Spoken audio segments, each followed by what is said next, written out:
ఏం పర్లేదు, నేను కూడా అట్టే ఉంటాను. నీకన్నా బాగా ఏం పర్లేదు, వాళ్ళకేం తెలియదు. My brother name is Xavier. As we all and all Telugu చాలా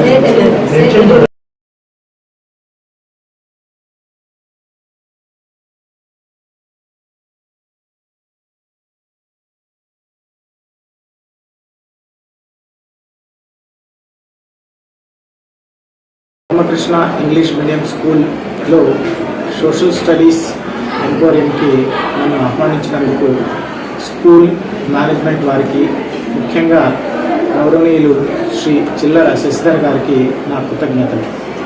సహజంగా సైన్స్ ఎంపోరియం ఫిబ్రవరి 28 అన్ని స్కూళ్ళలో జరుపుకుంటుంటాం సార్ సివి రామన్ని గౌరవిస్తూ.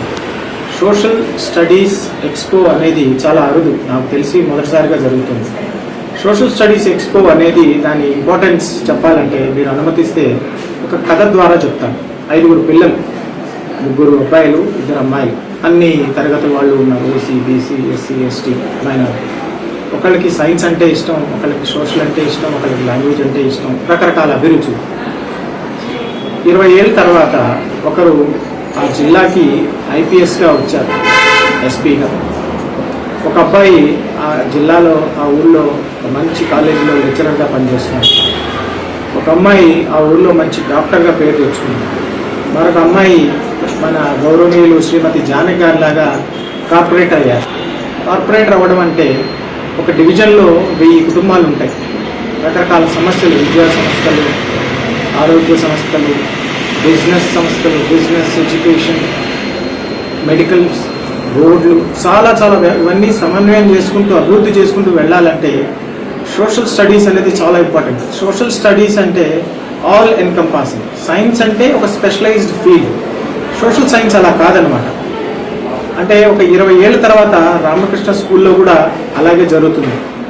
అప్పటికి నేను బాగా ముసలిని అయిపోయింటాను, కానీ నన్ను పిలవండి, వస్తాను. సోషల్ స్టడీస్ ఇంపార్టెన్స్ అలా అనమాట. ఈరోజు ఈ ఎక్స్పోలో పిల్లలు చేసిన మోడల్స్ చూస్తున్నా, వాళ్ళ ప్రతిభ చూస్తున్నా, వాళ్ళ ఆలోచన చూస్తున్నా, చాలా ముచ్చటేస్తుంది. పర్సనల్గా చాలా సంతోషం నన్ను ఆహ్వానించినందుకు. ఈ కమిటీకి, ఇంటికి వచ్చి పిలిచిన వాళ్ళకి అందరికీ పేరు పేరున ధన్యవాదాలు, కృతజ్ఞతలు.